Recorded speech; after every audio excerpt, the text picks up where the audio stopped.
So today, in the third session of the Faculty Development Workshop on Research and Innovations, organized by Udai Pratap Autonomous College, Varanasi, I welcome Professor Bhartendu Kumar Singh, sir.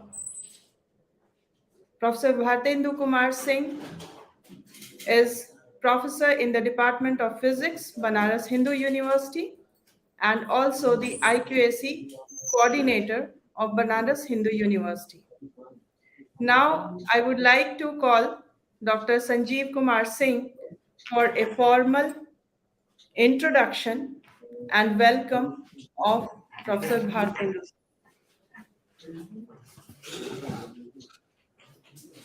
Thank you doctor तुमुल।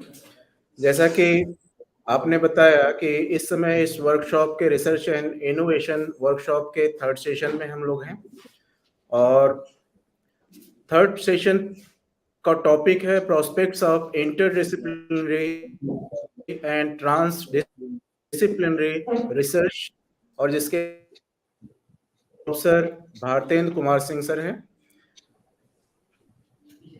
Professor Singh Magadh university Bodh Gaya से आपने MSc किया है और 1995 में Banaras Hindu university से आप PhD किए। आप 1996 से 98 तक research associate Banaras Hindu university में रहे। Post doc fellow 98 to 2001 Weizmann institute of science Israel. आपने पोस्ट डॉक फेलोशिप 2002 से 2004 तक INFN इटली से किया और 2004 से 2005 research scientist Columbia university New York USA से किया है। इस समय आप Banaras Hindu university department of physics में प्रोफेसर के रूप में काम कर रहे हैं। आपका research interest radiation detection physics, instrumentation, experimental nuclear and particle physics, solid state physics और आप Phenix experiment at RHIC USA और CVM experiment at FAIR Germany से एसोसिएटेड हैं। आपके more than 125 research articles national और इंटरनेशनल जर्नल्स में publish हैं। आप साइंटिफिक विजिट कई कंट्रीज में किए हैं एकेडमिक वर्क्स के लिए, जिसमें USA, UK, Israel, Italy, Japan, France, Switzerland, Greece, Austria, Germany, South Korea, Jordan, पुर्तगाल, स्पेन, इजिप्ट, इतनी कंट्रीज में एकेडमिक विजिट और साइंटिफिक विजिट डॉक्टर सिंह ने किया है। प्रोफेसर सिंह एकेडमिक एक्टिविटीज के अलावा बहुत सारे एडमिनिस्ट्रेटिव एक्टिविटीज में बनारस हिंदू यूनिवर्सिटी में अपना योगदान दे रहे हैं, जिसमें इस समय आप IQAC institute of science BHU के कोऑर्डिनेटर हैं। आप web development committee institute of science BHU के कन्वेनर हैं। इस समय आप institute of science elimination BHU के भी कन्वेनर हैं। आप SC/ST ग्रीवांस BHU के मेंबर हैं। आप faculty development and deputation committee BHU के मेंबर हैं। आप BHU task force on IPR के चेयरमैन भी हैं और आप UGC STRIDE scheme new Delhi के नेशनल कोऑर्डिनेटर हैं, जो कि बहुत बड़ी बात है। तो ऐसे रिसोर्स पर्सन इस सेशन के हैं। हमें विश्वास है कि जो हमारे पार्टिसिपेंट हैं और जो एकेडमिक फील्ड से जुड़े हुए इस लाइव स्ट्रीम से जुड़े हुए हैं और इस सेशन से जुड़े हुए हैं, उनको काफी फायदा होगा एकेडमिक फील्ड में इस सेशन के द्वारा। तो मैं प्रोफेसर सिंह से निवेदन करता हूं कि वो अपना टॉक शुरू करें और इस सेशन की शुरुआत करें। Professor Singh. Yeah, can you see the slide? Yes, sir. Yes, sir. Okay. Thank you, Dr. Singh, for introducing me to the faculty member who are participating into this faculty development program, and the theme topic is innovation and research. First and foremost, I would like to thank to the principal, to the IQAC coordinator, Professor Singh, and the management, as well as the coordinator of DBT Star Scheme, Dr. Tumul Singh, for inviting me and giving me an opportunity to interact with you all on to this innovation and research aspect.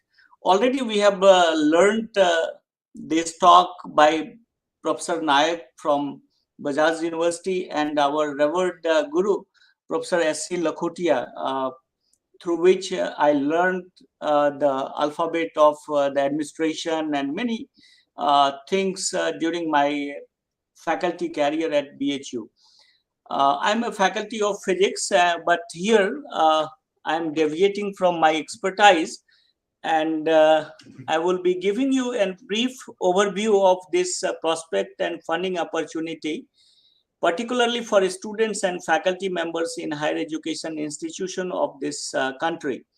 I will give you this, the outline of my talk would be following. So I would start with this fellowship scheme in terms of student at national level. So I will give you the details. So where a student after doing this matriculation or +2 or undergraduate or postgraduate or after finishing PhD degree, how this a candidate can apply for different fellowship, not only across the country but across the world. Thereafter, I would come up with the incentive or this research and development program what Government of India has launched in last 5 years. So in order to continue to this talk, so I go to the second slide. I think it is visible to you. Is it visible, my second slide? Yes, sir. Yes, sir. Okay, so you see that I'm starting with this PhD fellowship program at national level. As all of you are aware that UGC and Council of Scientific and Industrial Research is providing this junior research fellowship through national eligibility test, and basically this test is being conducted by UGC and CSIR twice a year.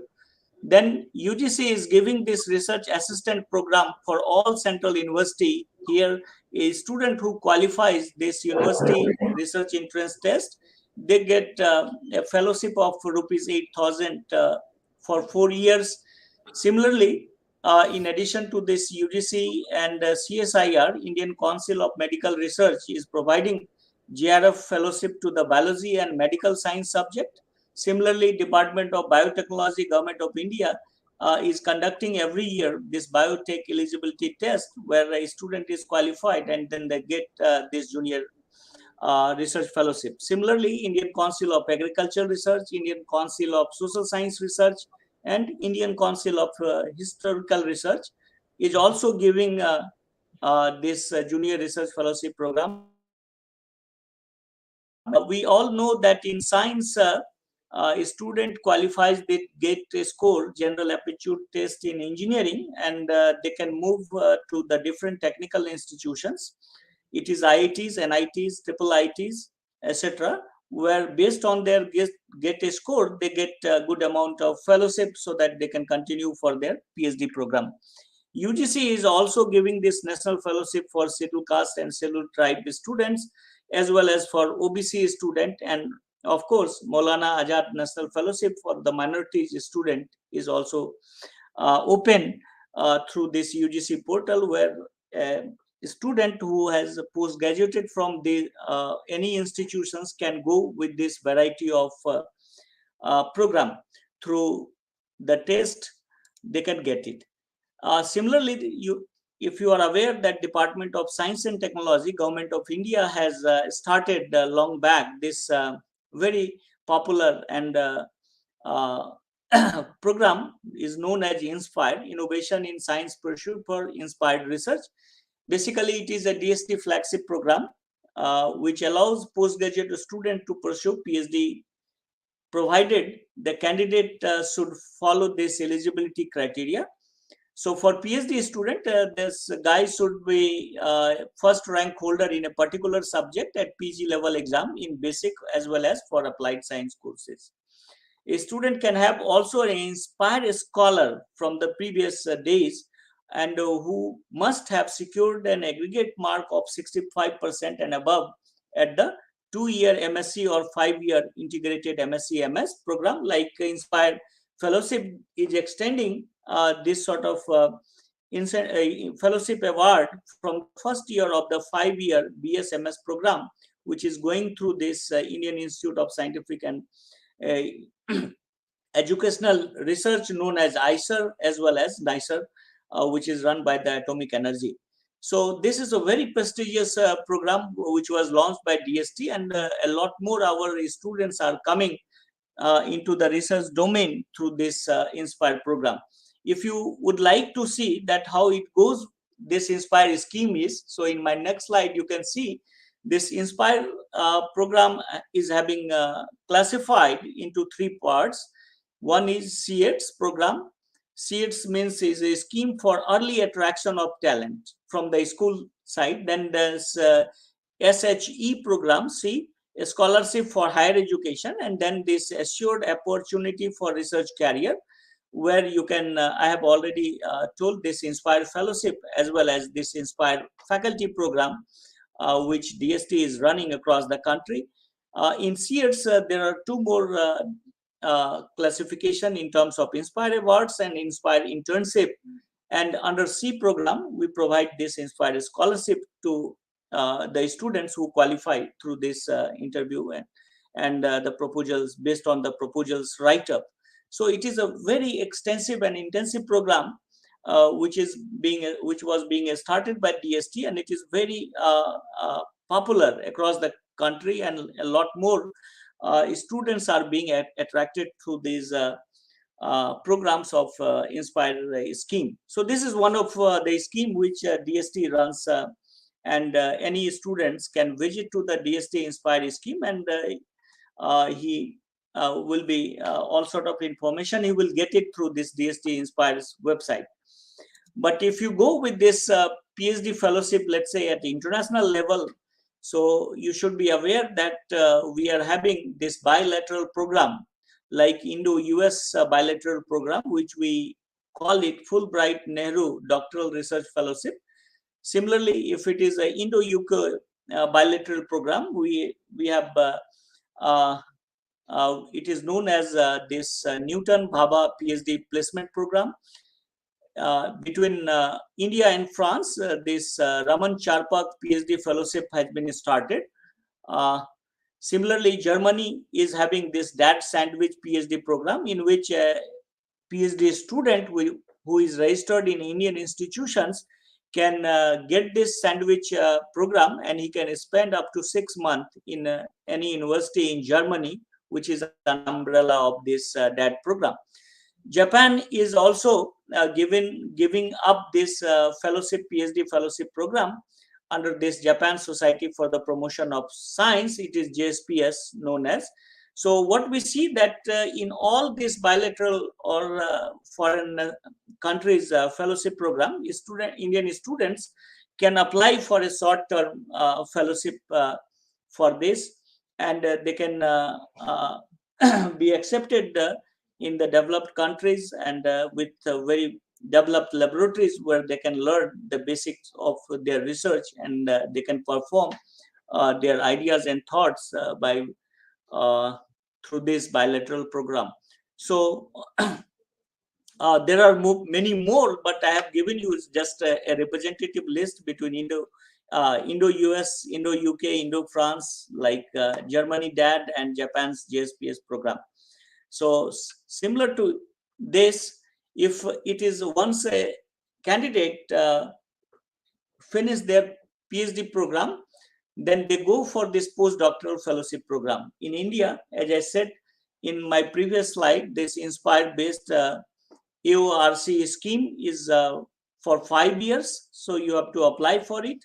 DST has started this National Postdoctoral Fellowship, which goes for 2 years.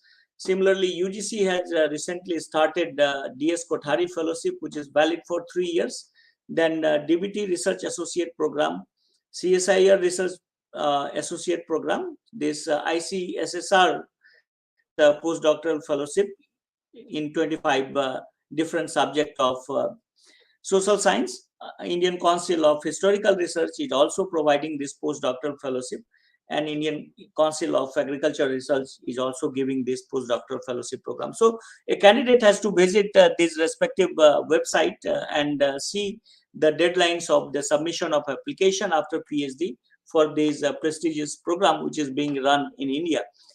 In terms of these foreign countries, again, I have listed this Fulbright Nehru JSPS Postdoctoral Fellowship Program, Alexander von Humboldt Fellowship, which is open. All these fellowships are open for all nations. ETH Zurich Postdoctoral Fellowship for all countries. IMBO Long-Term Postdoctoral Fellowship, which is being run by the European Union. And then Human Frontier Science Program, it is also open for all nations. Marie Curie Postdoctoral Fellowship to DST DBT funded by National Fellowship. So you see that DST and DBT has started some sort of postdoctoral fellowship under this by national program. So there, what we see that even at postdoctoral fellowship, we are catering a lot more fellowship for our students, and the student can as well apply for the foreign countries for their training and all. Now I go with some of the similarly, I think one should also emphasize that DST has started this re-entry scheme for postdoctoral fellow. As you know that the government of India has started this scheme for postdoctoral working in the international laboratory. So if an Indian is working in Switzerland or in America or Japan, and he wishes to return to India and secure a position in India, therefore DST has given, DBT has given this Ramalinga Swami Fellowship, which is a very prestigious. Similarly, DST has initiated this Ramanujam Fellowship. So any Indian working abroad can apply for these two Ramalinga Swami Fellowship as well as for Ramanujam Fellowship, and then he can be back to our country, and he can start his research career under these two programs and then look for the a faculty position in higher education institutions. DST SERB Research Scientist Scheme for the awardee of inspired faculty and fellowship who failed to secure regular position after completion of 5 years in the respective scheme, they can also go for this UGC faculty research recharge program. So these are the different program for this high caliber postdoctoral students working in India or abroad. They can apply through these different postdoctoral fellowship scheme. Now, after giving you a brief overview of this fellowship at the PhD level or after PhD for this postdoctoral fellowship, now I will move some of the best scheme which has been launched by the Ministry of Education, Government of India in last 5 years. Okay, and some of the scheme I can mention. One scheme is known as a Scheme for Translational and Advanced Research in Science. We call it STARS. I will give you the details, followed by this Impactful Policy Research in Social Science, known as IMPRESS, another scheme. The third scheme under MOE is this Impacting Research, Innovation and Technology. We call it IMPRINT. And the fourth one, which was just 2 years back, it was started known as this Scheme for Transdisciplinary Research for India's Developing Economy, known as STRIDE. Then a Scheme for Promotion of Academic and Research Collaboration, known as SPARK. Then recently, everyone is aware about this initiative by the Prime Minister's Research Fellowship Program, in which a PhD student gets, I think, 70,000 fellowship per month. And there are some eligibility criteria for a candidate who wishes to come through this Prime Minister Research Fellowship. We call it PMRF. And last, I would be talking about this new initiative made by the Government of India, and which is this establishment of National Research Foundation under National Education Policy 2020. So I will be talking about some of these program, and you will see that all programs are basically interdisciplinary, multidisciplinary, or transdisciplinary based research these projects are having. So I will go one by one. So I'm starting with this Spark program, which is a scheme for promotion of academic and research collaboration. So basically this program has been given to the Indian Institute of Technology, Kharagpur. So Kharagpur IIT is the National Coordinating Institute, and you can see this website is on spark.iitkgp.ac.in. So you can go and visit this website, and you can get the details of this Spark program. So I will give you the objective of this Spark program. Spark proposes basically to enable the productive cooperation by supporting the following critical component, which can catalyze impact-making research. So under this program, you can have a visit and long-term stay of top international faculty in Indian institution to pursue teaching as well as research.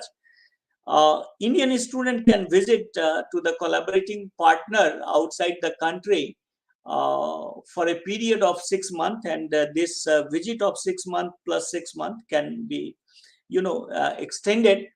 And similarly, Indian PIs can also visit to the foreign institute on this joint research project between these two institutes. So by means of this joint collaboration between two PI, one from the Indian side, one from the other side at the international level, we can build and do some sort of development of niche courses. World-class book and monograph can be written under this program. We can translate some sort of innovation. We can demonstrate new technology or action-oriented research outcome and products through this Spark program. So basically, this Spark, it will also consolidate the bilateral cooperation through academic and research partnership through Indo-X workshop. X means other than India. I will come on to it later. And then whatever the outcome is in terms of publication or dissemination and visibility through high-profile annual international conference in India. So what we see that the objective of this Spark program is very much useful, through which a student between two countries can visit for their scientific research. Faculty can visit to other institute, and other faculty from this collaborative institute can visit India, and they can jointly publish their outcomes through this bilateral programs. So these are the some of the area. You see this thrust area under this Spark. The first is fundamental research. In fundamental research, you can see that although the font size is small, but okay, is a basic science, applied and interdisciplinary science, computational and mathematical science, and then this earth, atmosphere, and environmental science. So this all these four sub themes comes under fundamental research. Then the next domain is emergent area of impact, and there are sub themes like digital humanities, infectious disease and clinical research, artificial intelligence, structural genomics and evolutionary biology, advanced functional and metamaterials, which is material science, then advanced electronics and communication. So all these sub-theme area comes under the emergent area of impact. Similarly, the third area is convergence, and under this convergence, transportation and smart infrastructure comes into the picture. Affordable healthcare research comes under this convergence program. Similarly, advanced manufacturing, science and heritage, energy and water sustainability also comes into this picture. If we move it to the fourth thrust area, which is action-oriented research, you can see that we start of the future of Earth, green and renewable technology, river, ocean, aviation. Fifth thrust area is innovation-driven research, where again we have 6 sub-thrust area, starting from design innovation, technology for Swachh Bharat, nano technology, biotechnology and its application, robotics and embedded system. So a vast, thrust area has been given under this SPARK. And at last but not the least, what we see that humanities and social science is also the prime focus of this SPARK program, where digital humanities, environmental humanities, publishing studies, translation studies, public humanities, galleries, libraries, archives, museums, all sort of, this 21st century's sub-theme area of under this humanities and social science into the picture. So in terms of budget, I can tell you that is a 2-year program, and budget can be categorized into 3. So first category is up to 50 lakhs. The second category goes to 50 lakhs to 75 lakhs. And the third category is it can go up to 1 crore. So what are the heads for funding? So if you get this sort of funding, so basically you see that the disadvantage of this SPARK is that SPARK does not cover the major equipment and infrastructure what science people wants. Okay, that is the only disadvantage. Otherwise, you see that it encourages the mobility program of any student and the faculty members. It provides this international travel and allowance of this research scholar. Under this program, you can go with 2 research scholars from India and the other side of the collaboration. So these 4 research scholars can have this mobility program for 6 months, and then it can be increased for another 6 months. So during this work at international laboratory, the allowance for their stay are secured. And also on the thematic area, there are, the money has been marked for 1 or 2 workshops. And of course, it supports this contingency, consumables, chemicals, video recording, fieldwork, documentation, whatever required is. So it is a very good mobility program, and through this we can exchange our idea with different, institution all the across. So in this slide, I can show you this evaluation process. So an initiator will be a faculty from Indian side. So Indian PI would initiate this proposal preparation jointly with foreign PI. Then it will be reviewed by the Indian Institute. You know that every Indian institute under the SPARK program has designated a coordinator. So that coordinator will review this process and see the completeness of this proposal. Therefore, this submission of this proposal will be submitted onto the SPARK portal. Then SPARK will ask the consent from the foreign PI, and then after getting the consent from foreign PI, it goes for the approval and final submission by the institute coordinator.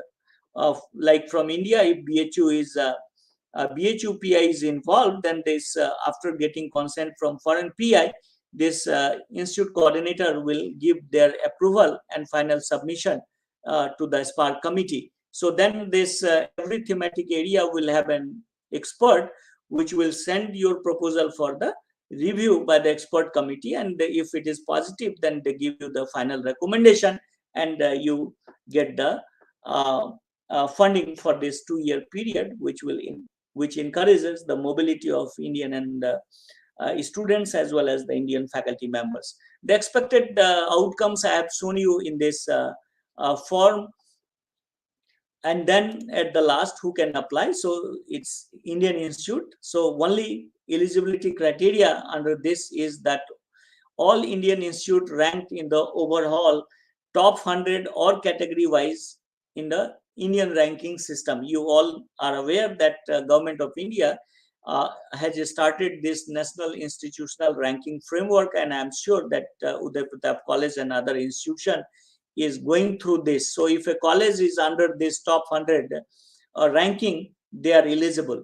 Then you have to look for an international institute, and the eligibility for this, that international institute must be in the top 500 of the QS World University ranking, or is a World University ranking. But if it is a subject ranking, then the institution where we wish to collaborate should be in the top 200. So then you know that you can start. So this is something about this Spark program. Similarly, we go to the next, which is known as a Scheme for Transformational and Advanced Research in Sciences. So, which is known as STARS, and the mentor institute of this program has been given to the Indian Institute of Science, Bangalore. So, the objective of this STARS is to fund science project which is translational in nature, that is, which have direct implication for the progress of country through a competitive process in an open and transparent manner. The basic thrust would be to take a stock of an existing problem and work backward towards conducting research for a solution. So it also promotes an interdisciplinary and translational approach in research for synergy, deduplication, and greater comprehensiveness and relevance of the research activity. Orient science towards addressing needs and issues of the country in key sectors like health, agriculture, energy, environment, security, etc. And it also attained demonstrable international benchmark in the scientific research. So under this STARS program, the identified thrust area of research could be either of physics or chemistry or biological science or nanoscience, data science, mathematics, and earth science. And again, the eligibility criteria, who can participate into the STARS program: only permanent faculty member from higher education institution. It could be Indian Institute of Science, NICER, ICERs, IITs, NITs, central universities, and non-MHRD institutions as well as. But again, you see that with an IRF ranking within 100 overall category, or an institute should have a NAC score of 3.26 and above. Quantum of funding for this, STAR scheme is up to 50 lakhs for a single PI based project. But if it is a multiple PI based project, it can go up to 1 crore. And website, you can see all the information on stars.iac.ac.in. So this is what the STAR speaks. Similarly, to this, Indian Council of Social Science Research, which is devoted to the social science research. So basically, you know that you should be aware that the Indian Council of Social Science Research was established in 1969 with some aim which have been listed.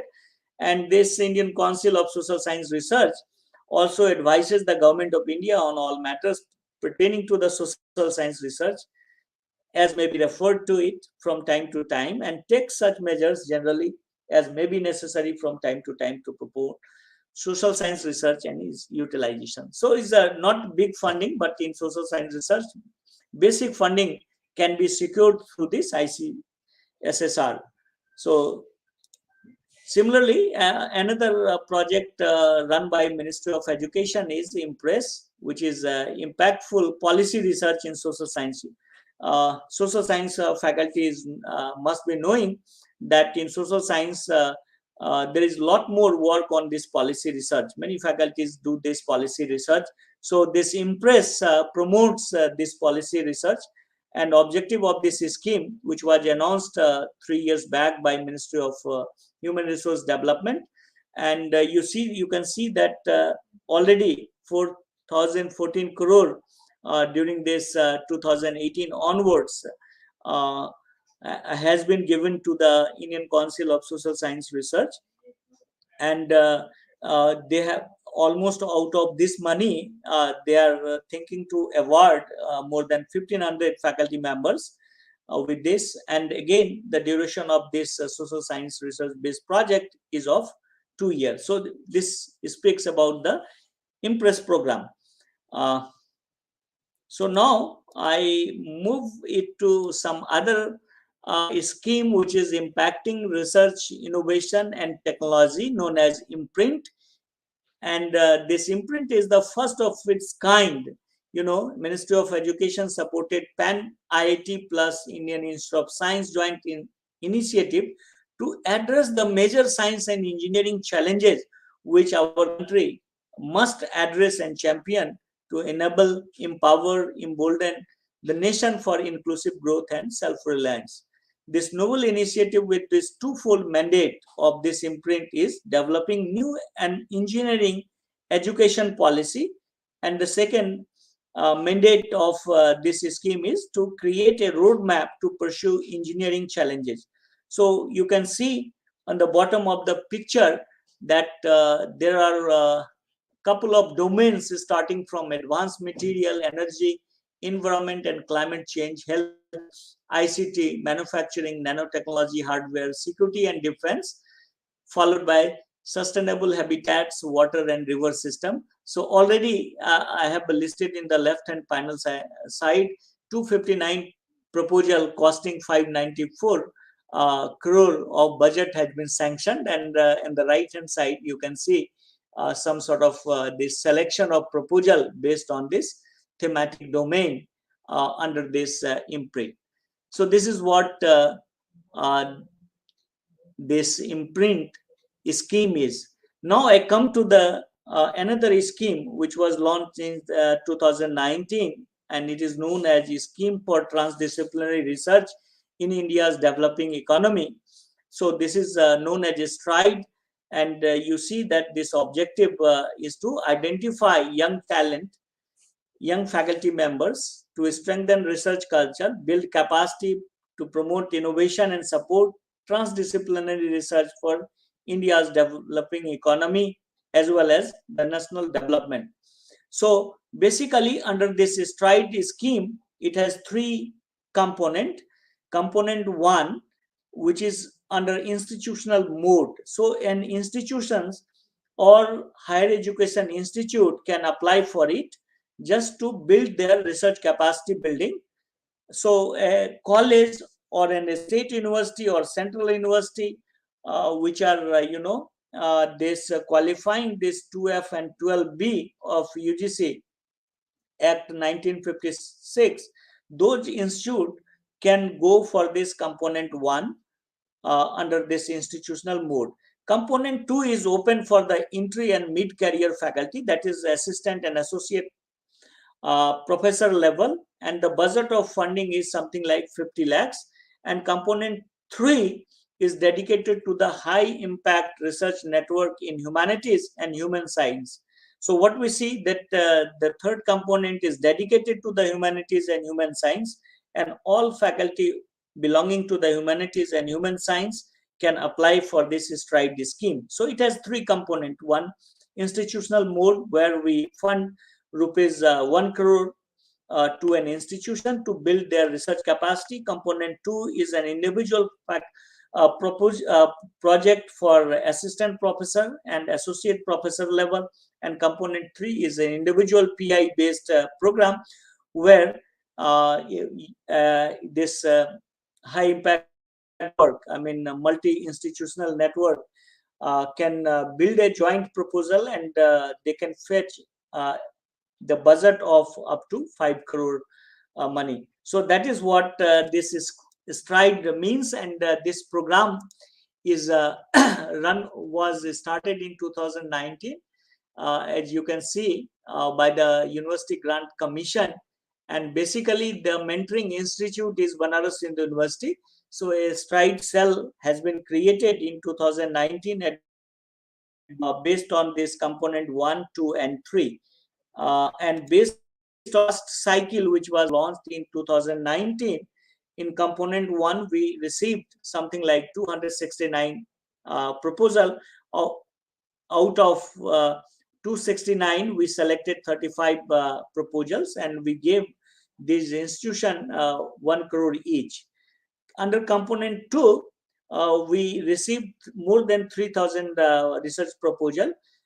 This proposal has been reviewed, and list is ready for those shortlisted PIs. But as you know that due to this COVID pandemic, we could not run this program due to lack of money. under component 3, we are having this pre-concept proposal. 484 were submitted. We funded 11 proposal. However, in component 3, full proposal 102 were submitted, and we have shortlisted roughly 11-12 PIs, which will be shortly called for an interface meeting at UGC. So this is what STRIDE program is, and this has been given to the Banaras Hindu University, and Banaras Hindu University and UGC both has given this responsibility to me to run this program. Just I would like to share to all of you, all faculty members, that this STRIDE will open in April, first week of this year, for the next cycle, which will be the second cycle. And again, we will invite this component 1, component 2, and component 3. So any institute or any faculty members who wish to get some sort of funding for their research and infrastructure at their institution level or an institution level can also apply under component 1 for the research capacity building of the institute. They can apply in the April 2022 format when the STRIDE will be open for the proposal submission.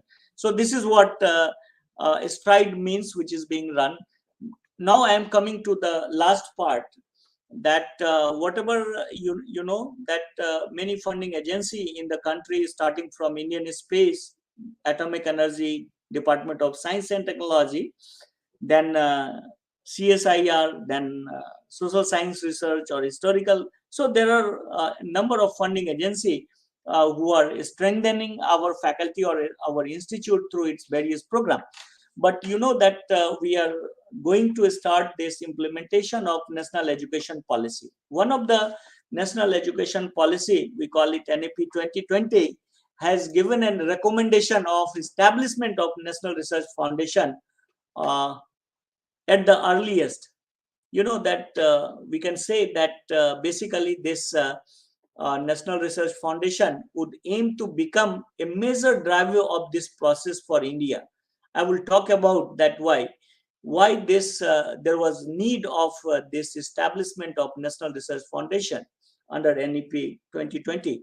Roughly, statistically, I can say you that presently less than 1% of countries having more than 40,000 higher education institutions across the country, and I can say that only less than 1 countries HEIs engage in research. So, you know, 99% of this HEI are not pretty much serious in terms of research. So we have to inculcate this research into our higher education institutions across the nation. So this Kasturi Rangan committee recommended this foundation of this National Research Foundation at the earliest, and why we need it, I give you some sort of issue I would like to share. You all are aware that this country or our country is having societal problem, you know, access to clean drinking water in terms of air quality, sanitation, quality education, healthcare, social equity, clean energy, and reversing climate change and its negative impact on the ecosystem.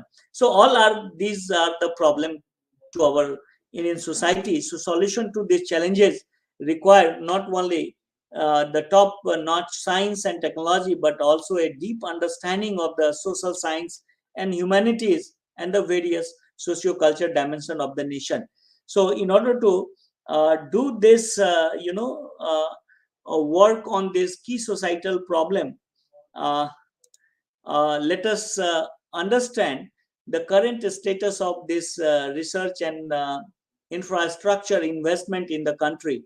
If you talk about this India's R&D investment as a percentage of GDP, you should be aware that it has dropped. Earlier, we were spending 0.84% in 2008, but if you talk about the investment, it has been reduced to 0.65% in 2020.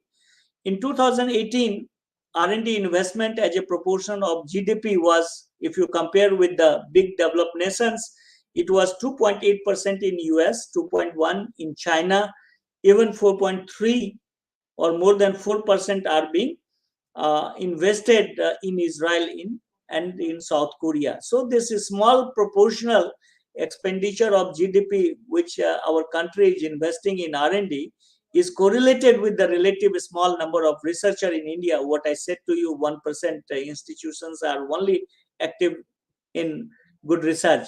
So the number of researchers per lakhs of population, if you look at in our country, it is 25 out of 1000 out of lakhs, compared to 111 in China, 423 in United States.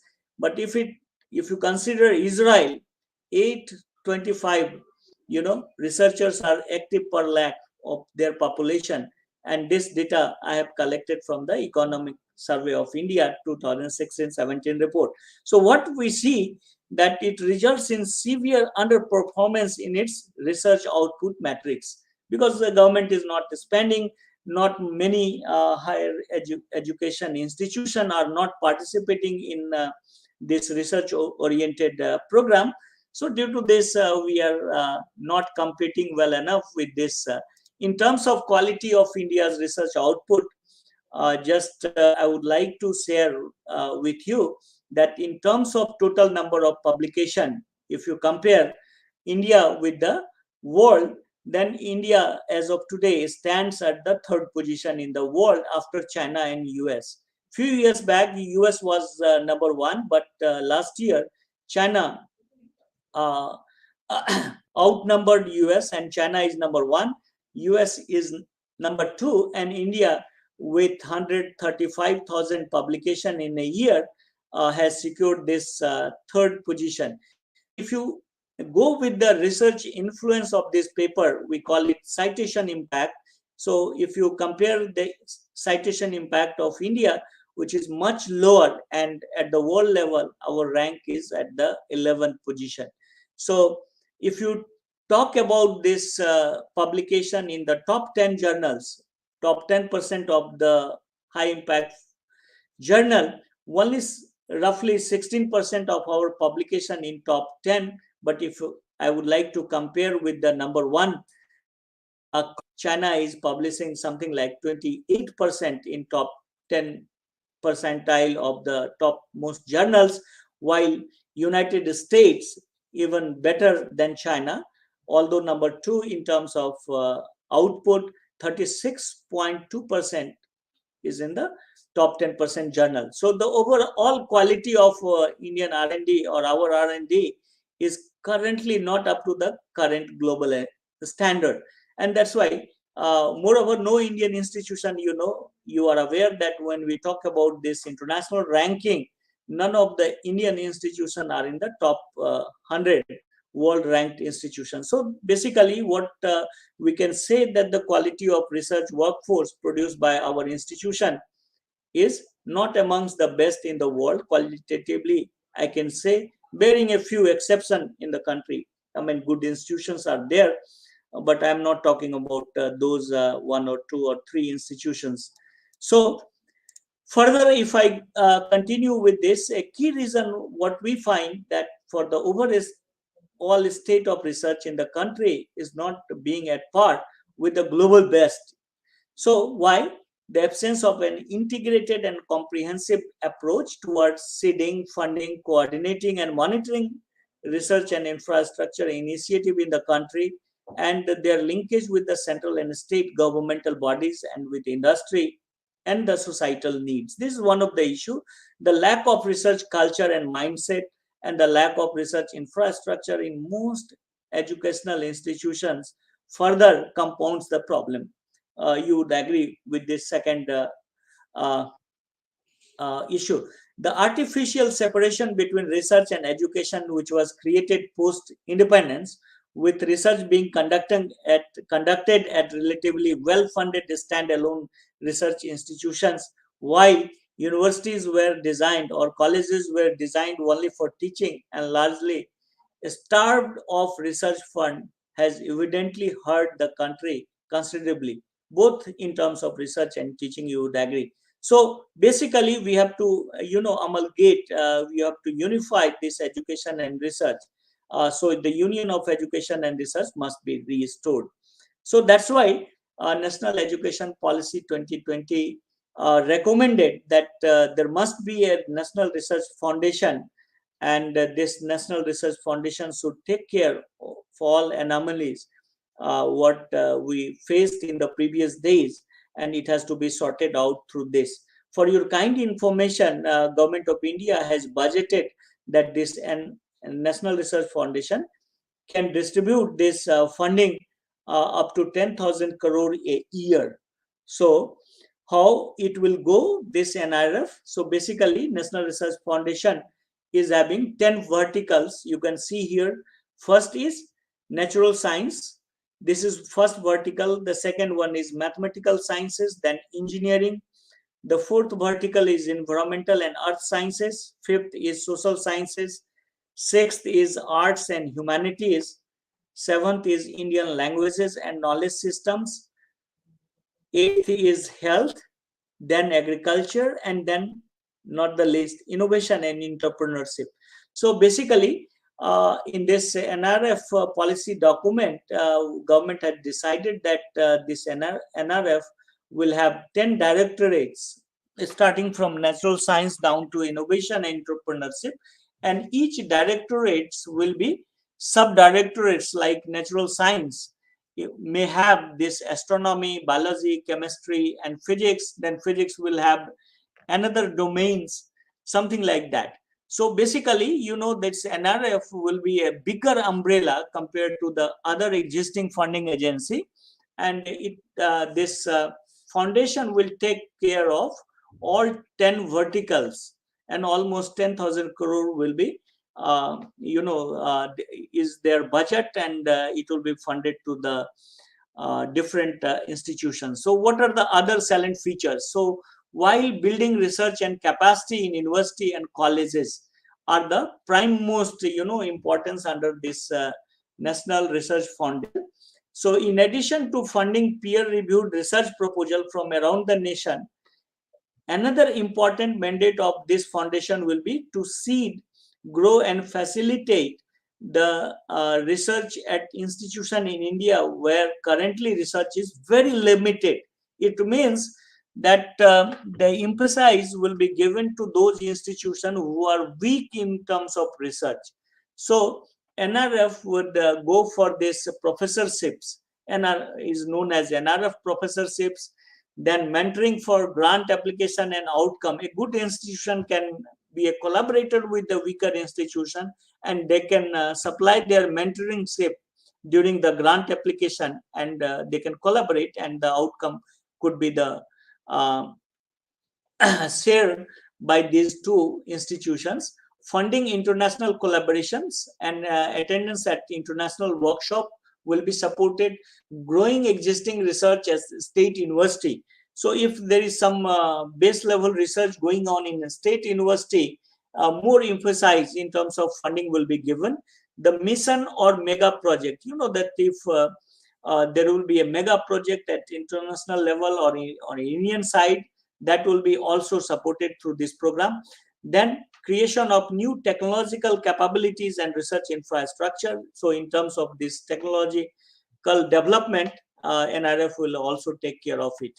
Then NIRF will start this doctoral and postdoctoral fellowship to a large number of students, focus on underrepresented group.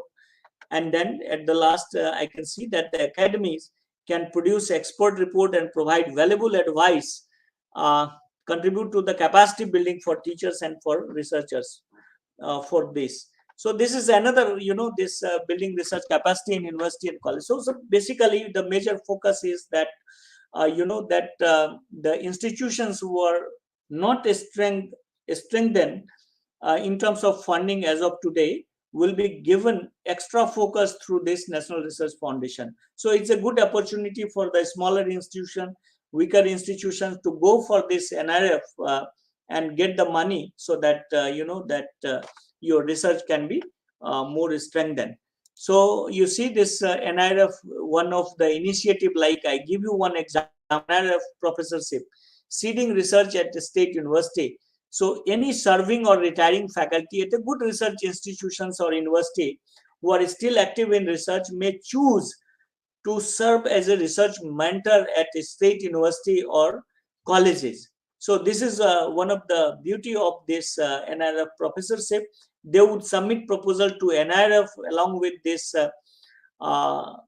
universities, state universities and colleges in conjunction with a faculty member or a department chair at the desired state institute as a co-PI. And then, the research, they can inculcate a good research into these weaker institutions. The proposal would be accompanied by an appropriate commitment from the university authority to suitably host the mentor and the proposed research project. Successful grant, if it is given for an initial 3-year period or 5-year, it could be renewed up to 5 years, will provide mentors with NRF professorship. It means it will include their salaries after retirement over and above their pensions, as well as funding for the project, including for infrastructures, the manpower in terms of postdoc and graduate students. So what we see that they have written clearly, there will be no age limit for research mentors. That as of today, a professor retires or a scientist retires at the age of 62 or 65, and then through project they can go up to the age of 70. But in NRF, it is clearly well cited that there is no research, no age limit for research mentors. They will be permitted to serve as research mentors and apply for funding as long as they are active and add value to their institution. So this is what this NIRF policy documents says about it. So there is a great opportunity for higher education institutions in terms of colleges and state university through which they can come up. So already you see that NRF will come. I hope that this year it will be in the parliament, and this already this NIRF 10 verticals and their directorates and sub-directorates is being formed. And I hope that in coming days, we will be getting advantage by establishing this National Research Foundation.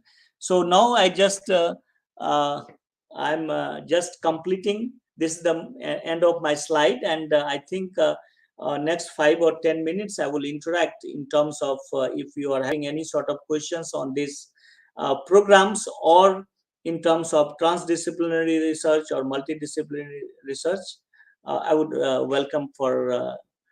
So with this word, I would like to thank you. Thank you so much.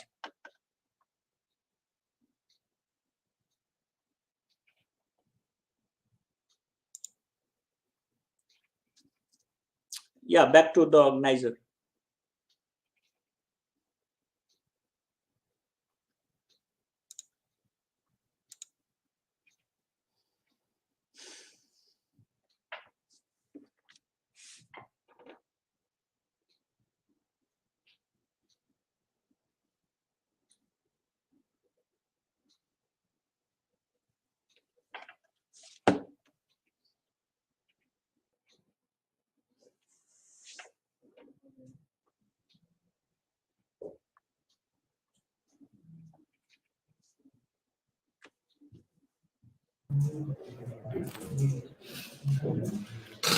So thank you so much for such a nice mentoring regarding the various schemes.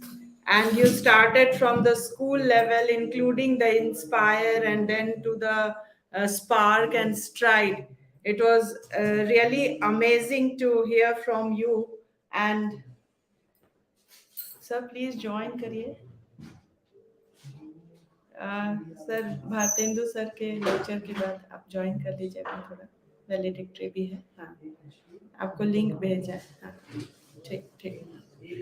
So our principal sir will also join, and it was really very nice listening to you. So from the Inspire to Stride and also the Spark, so we came to know regarding so many different schemes, and really it was like a brainstorming thing from you for us.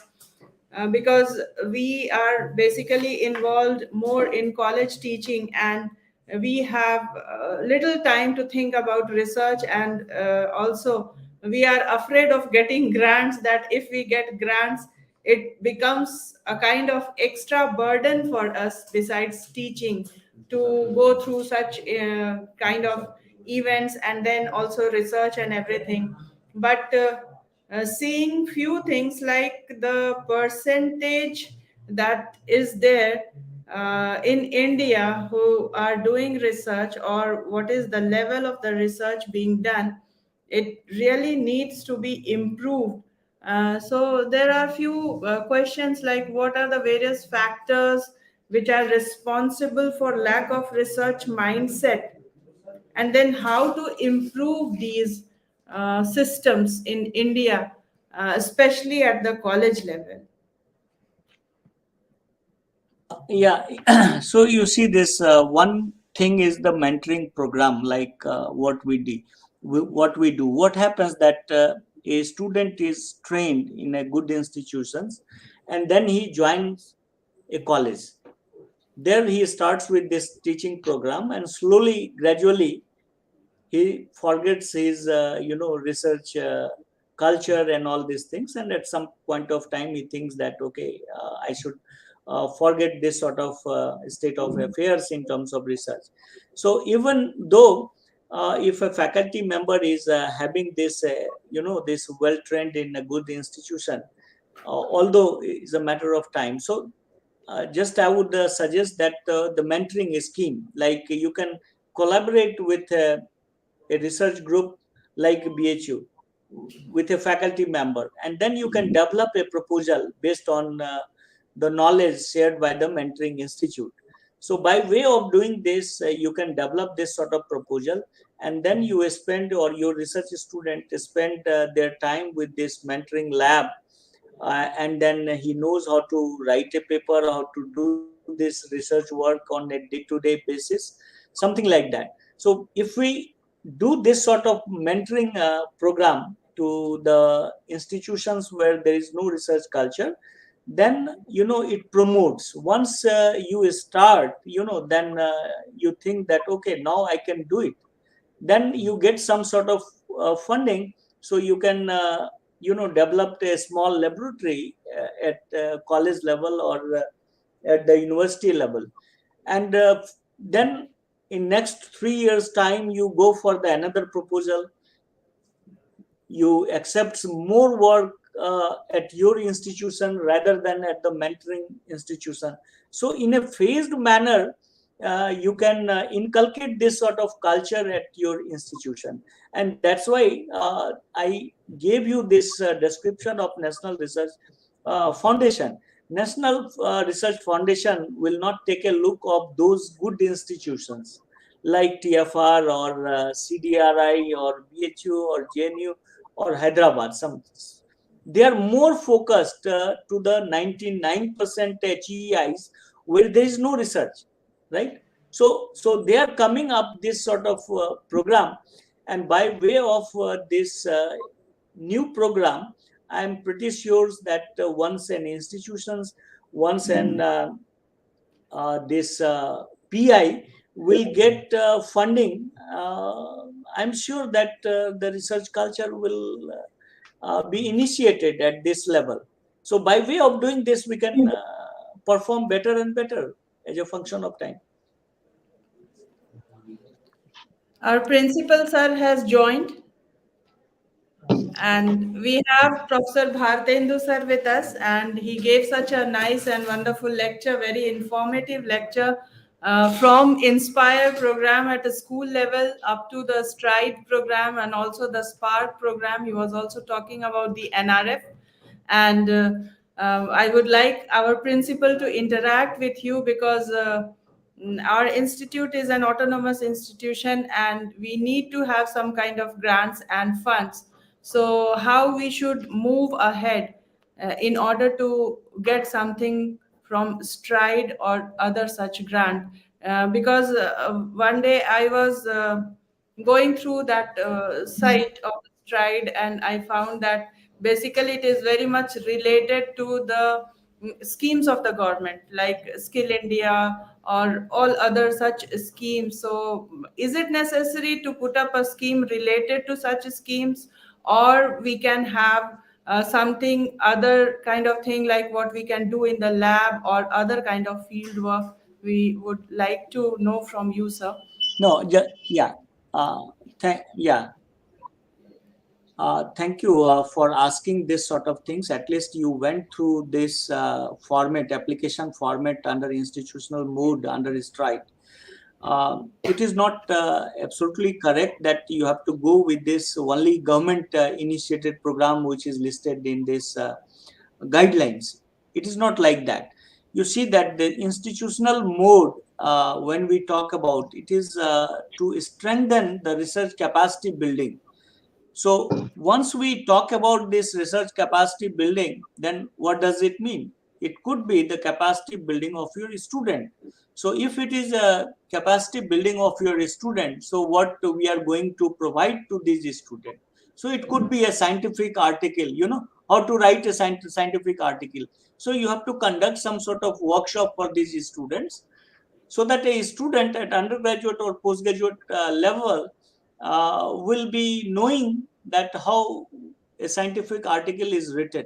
Similarly, if it is a social science, you give some sort of a minor budget to the social scientist, and this social scientist will go to the village and based on the parameters like health, right?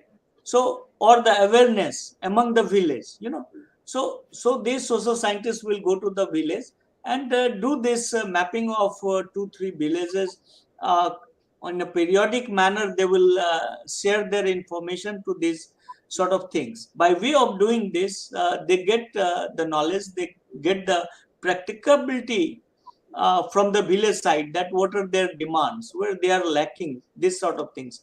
So this is the research capacity of a student. Similarly, that research capacity for you, the faculty members, right? Like in physics, I know Professor D.K. Singh, one of my colleague, is there. So 10 people are there. Yeah. So yeah. So 10 people are there. Always I say to DK that a faculty member in HEIs where research is, you have to come out of your comfort zone. I do my teaching at 10 to 11, once 1 hour a week, and then I go home. This is my comfort zone.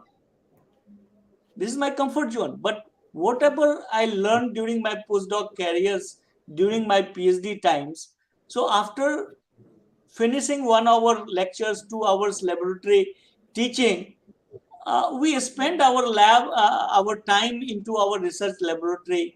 Even beyond this research laboratory, we come to the administration and do this quality assurance. We tell to our administrator, our institutional head, so that this department, they are declining in terms of research. These departments are on the progressive part, doing better. So so you have to think why department is going down in terms of research, why this department is going up, why most of the faculty are not writing an international journal, and all these things. So basically, that we have to come out of our comfort zone and do the honest, the business for our institution, or building up our institution. So by way of doing it, that Banaras Hindu University was made not in 10 years time. Is a story of 100 years, right? Where we are. But if you go with other university like Bombay University, Chennai University, they were made, but now they are declining, So basically, every institution should have their own assessment. You should assess that in terms of teaching, where we are good, which one are not performer, underperformer. Then if it is an underperformer, what sort of incentive I should give so that they should do the better performance. In terms of this funding to higher education institution, so under this research capacity building, what I say, Stride gives 1 crore funding to in last year, we provided 1 crore to a college in Gorakhpur, I think St. Andrew or something like that. They got 1 crore rupees. So why not Udai Pratap College? Yes, So sir. in order to get those funding, you know that you have to apply on before the deadline into it, and then you know you may interact with whatever the expertise you have, so you can discuss it, and if there is some problem at your end, then you should communicate with IQAC, BHU, and this, and we will certainly help you. You know, many higher education institutions or college across the nation, you know, once feast appears, I write to some of my colleague in Punjab, Khalsa College, that feast is deadline is next 3 weeks. Please apply. They apply. Then you know they go and they present their thumb, and ultimately they get 3 crores rupees. You know, so that zeal you should have, and if you have this interest that yes, we wish to run more like DBT star scheme, which we wish to go for this stride grant, we wish to go for this NRF grant. Certainly, you know, this mentor institute or never institute who are better than your institution will certainly help you at this scale. So what I would suggest that in April, like when Stride will be open, before that I already passed this information to Dr. DK Singh and Dr. Tumbal, that format is available on the web. You go through it, you fill it. If you are feeling like your feeling is that only this government-based scheme can get this funding, this is not true. The base part is that you have to build up the research capacity of your student, right? So there must be some program for science students, must be some initiative for your social science program. Similarly for your faculty program, so it could be an interdisciplinary research capacity building at your college. And once you do it, and certainly you know that you have all sort of this reputation with your institutions, and I'm pretty sure that government always supports HEIs if they come up. But the problem is, I tell you that I give you out of 3,000 proposal from Uttar Pradesh is a largest state of our country, but the number of proposal less number of proposal were submitted from this state. So you know many institution does not apply. In Maharashtra, in Kerala, from Tamil Nadu, lot 400 institutions they apply. Actually, there is loss of there are very few teachers also said the various seats are vacant, and most of the teachers they are overloaded. So one of the biggest problem in Uttar Pradesh is this. Then the second problem is loss of awareness, and also the huge number of students that we have to cater with in the labs and all those things. So that also creates a bit of problem in handling these extra work. So maybe these are some of the things. And we have been mentoring so many institutes through DBT scheme also to get the support from DBT. But since I think in 2019 also we had a mentoring workshop, and this year again we have had a mentoring workshop.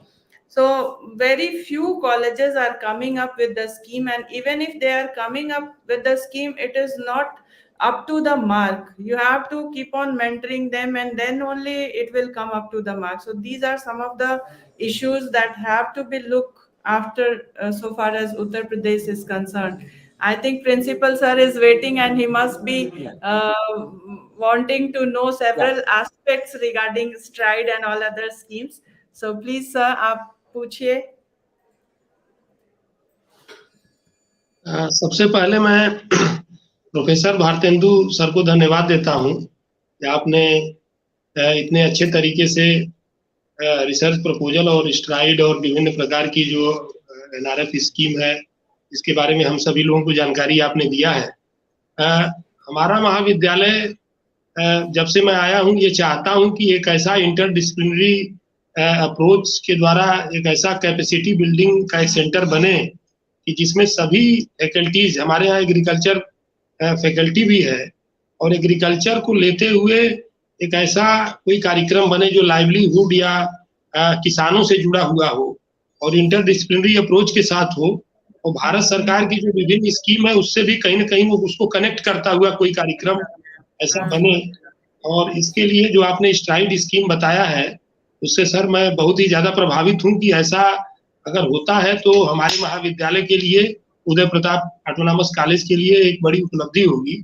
और इस तरह का कोई proposal हम बनाने का प्रयास करेंगे। अपने जो भी हमारे सहयोगी हैं, डॉक्टर तुमुल हैं, डीके सिंह हैं, डॉक्टर एमपी सिंह साहब हैं, सभी लोग हम लोग मिल करके कोई ऐसा प्रपोजल निश्चित रूप से बनाएंगे और इसको विभिन्न जहाँ भी एजेंसी जो जिस यूजीसी है या डीएसटी डीबीटी जहाँ भी भेजना है हम लोग भेजेंगे। और आपकी मेंटरिंग, आपका जो है सहयोग हम लोगों को चाहिए।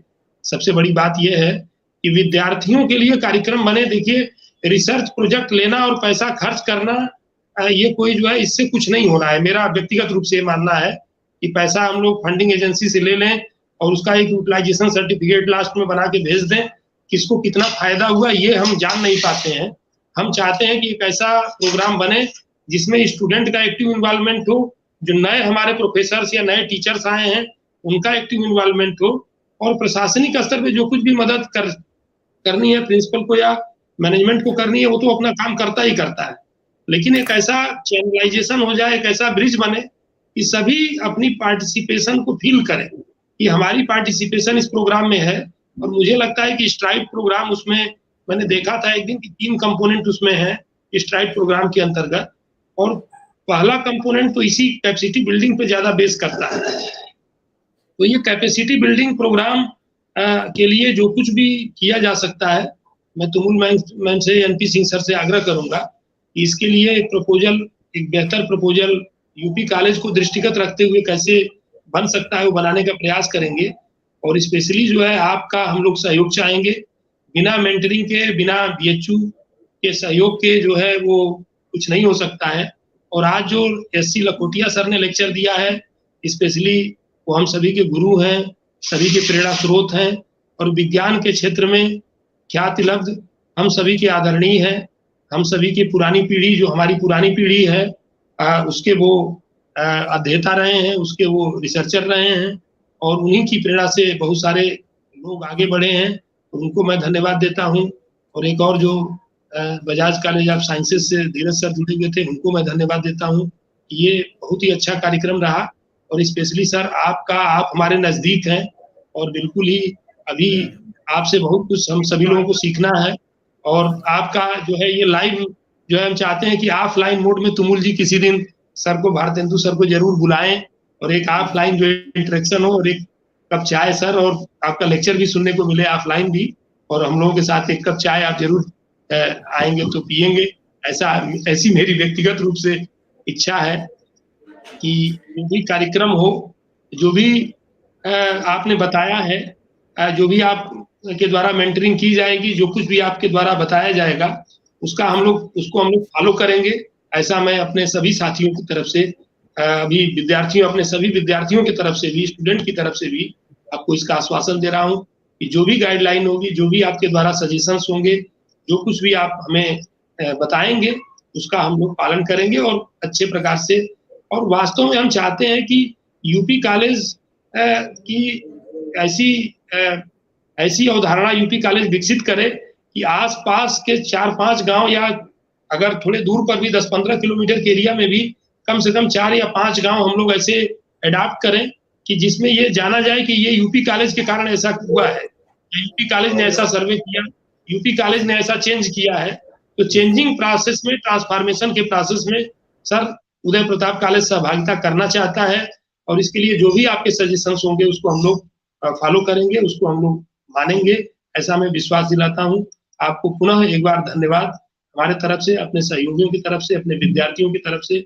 और मैं इसी के साथ अपने सभी जो हमारे सहयोगी हैं, जिन्होंने आज इतने अच्छे तरीके से वर्कशॉप फैकल्टी डेवलपमेंट प्रोग्राम का आयोजन किया है, मैं सभी को फिर से एक बार हृदय से धन्यवाद देता हूँ।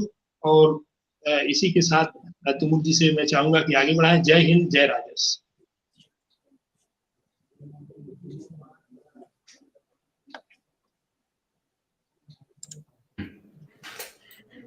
Thank you, sir, for your kind words.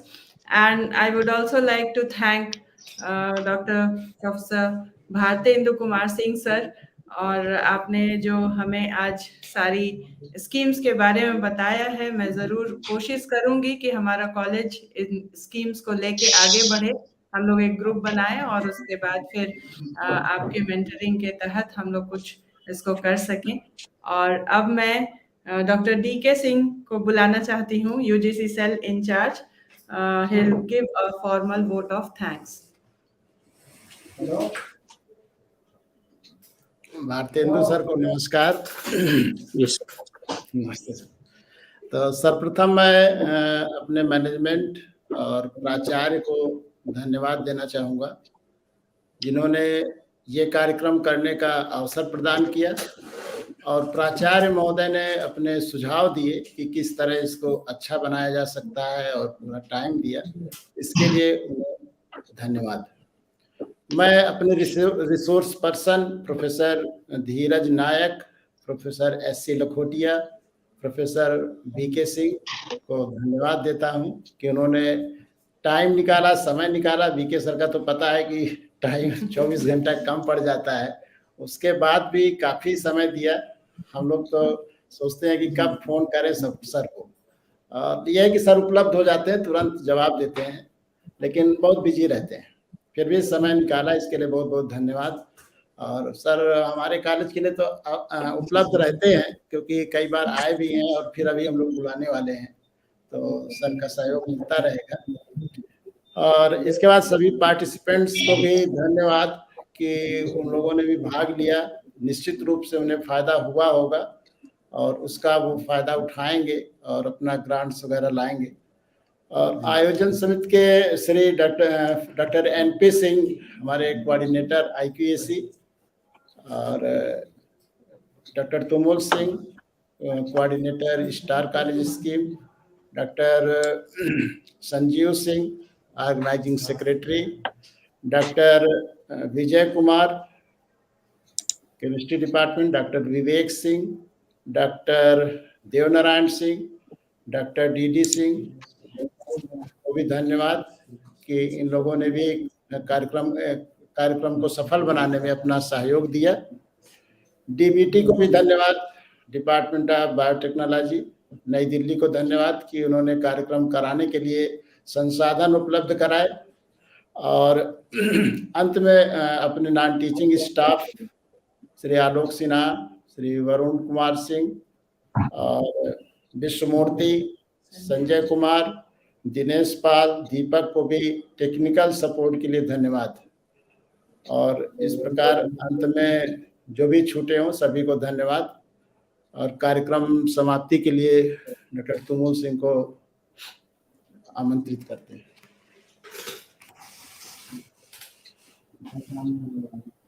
So thank you all participants for joining with us, and hope the program was very informative and helped you all to gain knowledge regarding various schemes, various grants, and also about the ethics of manuscript writing, about plagiarism, and how to publish our research, how to do small projects at UG and PG level, how to design and how to formulate our research, how to present our data, and how to analyze the data.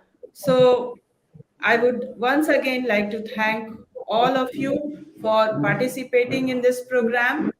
The link for certificate generation is pasted in the chat box. So please see the link and just generate your automated certificate from that. If anybody has any queries regarding certificate, or if you are not able to generate, you can just mail me or contact me on my mobile, which was there in the brochure. So it can be sent to you. So just fill out the form and generate your certificates, keeping in mind that you write your name properly, your designation, the college name, and also we need your suggestions and feedback. So please submit the feedback form at its earliest to get the certificate. Once you generate the certificate, please also you can send a message that it has been generated. If anybody has any problem, you can get back to me.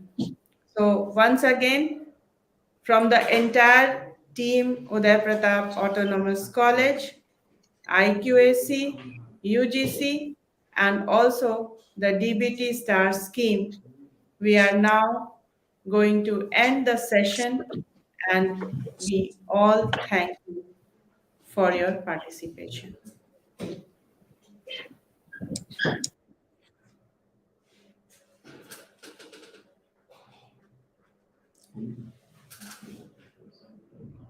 ज्ञान कर रहे हैं